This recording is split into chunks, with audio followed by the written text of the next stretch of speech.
If you've spent any time in or around the great city of Boston in the Bay State, no doubt you've heard about or even ridden on the T. Slang for the Massachusetts Bay Transportation Authority, the T provides public transportation of all types, from trackless trolleys to commuter rail to communities and millions of passengers within roughly 75 miles of the city. Now, a recent story in the magazine Mass Transit talks about the MBTA's latest experiment on several of its bus routes to save commuters time while improving pedestrian safety. Now, we talked a lot about transportation deserts. We talked a lot about how people of color and people of low income have particular challenges when trying to, be mobile, to get around.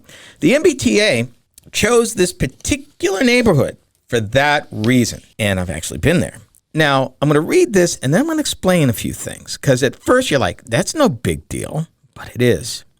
The nearly mile-long center-running bus priority facility includes enhanced bus stop amenities, accessible boarding islands, traffic calming measures, and improved pedestrian safety treatments. Now, they literally set up bus lanes in the middle of this extremely busy Boston street. It's a major thoroughfare. They did it initially to save riders 4 to 7 minutes on MBTA bus routes 22, 29, and 44.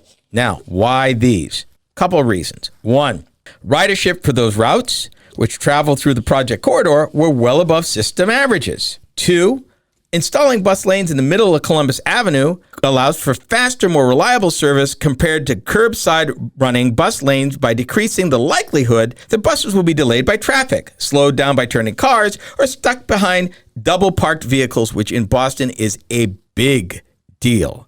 Trust me.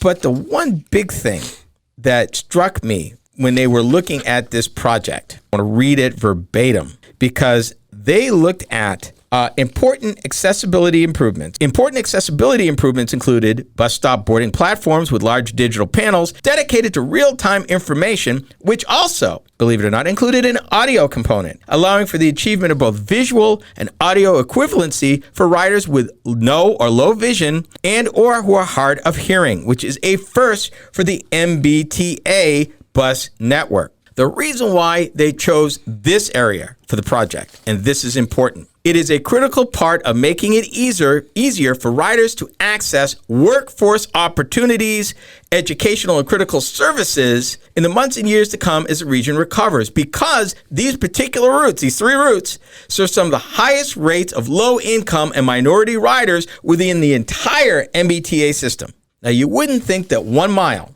of a system would make that much impact, but it does. The ability to have access to transportation, whether you're physically impaired, be it blind, or you have difficulty walking, or you can't hear well.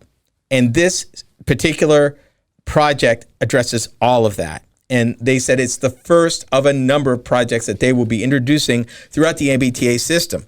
The reason why I wanted to share it with you is because I think this shows one of many different solutions that public transportation is taking in order, one, to bring riders back, to be more relevant in an Uber and Lyft society, and to offer people who don't have the ability to own private transportation options. If you can't afford Uber or Lyft, if you don't own a car, and many people in Boston don't. Like I keep saying, when I lived there in college, I didn't own a car, didn't need one. I had the MBTA. It's all I needed. I had my bus pass, and they had different levels of pass. And if you're willing to spend the money, and I think I spent $27 a month, could ride almost anywhere. I think the only 2 things I couldn't do was commuter rail and one other thing. But I had basically, the world is my oyster. Within a 75-mile radius, I could go anywhere. The T was that ubiquitous relative to transportation. If you could make it easier for people on the lower end of the scale to access, because these routes tie into one of these major subway lines, which this piece kind of alludes to, which is the Orange Line, which gets you access to the whole rest of the city, and actually all of eastern Massachusetts, and in fact part of Cape Cod, by having that access. And if you didn't have the access, you could not access the buses safely, then chances are you didn't ride.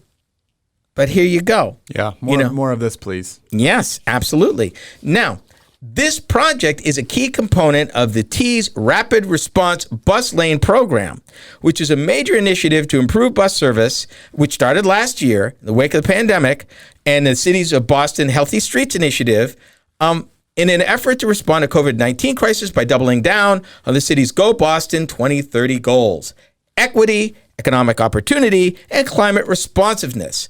Bear in mind, Boston is also the same city that is trying to tackle climate change 50 years from now with zoning laws today. Today, they're dealing with it.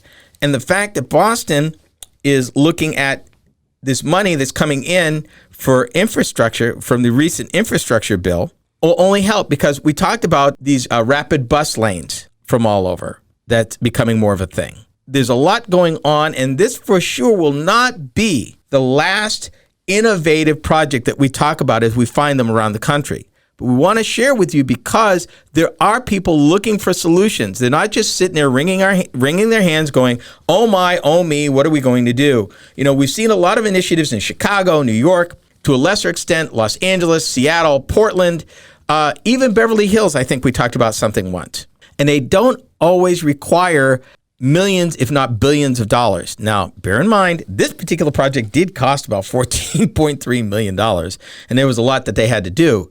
But if this works, if it's successful, can you imagine just adding these little islands throughout the city to improve access, to improve times, to give people an idea of how to get public transportation to work better for them by knowing some information which it's going to share? Yeah. I mean, the possibilities are endless, and I'm really excited about it. I agree. And the fact that Boston is making an attempt to address some of these inequities, particularly when it comes to mobility and transportation.